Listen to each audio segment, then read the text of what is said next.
a été dit à plusieurs reprises dans les réunions qu'il fallait limiter la participation financière du locataire lorsqu'il prenait à bail un appartement. Les représentants des bailleurs veulent tout faire payer aux locataires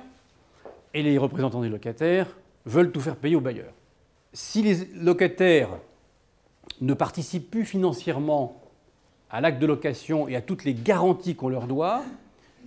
ils seront considérés comme n'étant pas vraiment les clients de l'agence et on arrivera à l'effet inverse que celui recherché.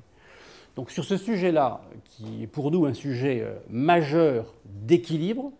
si on veut que les professionnels soient des professionnels compétents et défendent le locataire, il faut qu'il y ait un engagement de la part des professionnels, je crois qu'on l'a mis, informer pleinement le locataire de tous ses droits et obligations, et la contrepartie, c'est qu'il y ait une rémunération. Alors après que la rémunération soit, je vais reprendre les termes de la ministre, mais que la rémunération soit plafonnée, forfaitisée, on peut discuter de tout, mais je crois vraiment qu'il est important que tant le bailleur que le locataire participent financièrement à la bonne sécurité et à la garantie tant du contrat de bail que des états des lieux.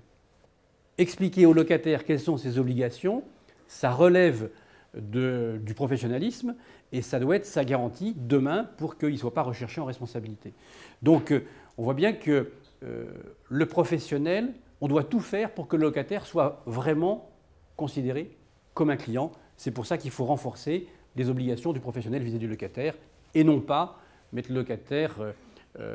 à côté en disant ben non, il ne paye pas d'honoraires, il n'est pas client chez nous et on arriverait à ce moment-là à l'effet inverse que celui recherché.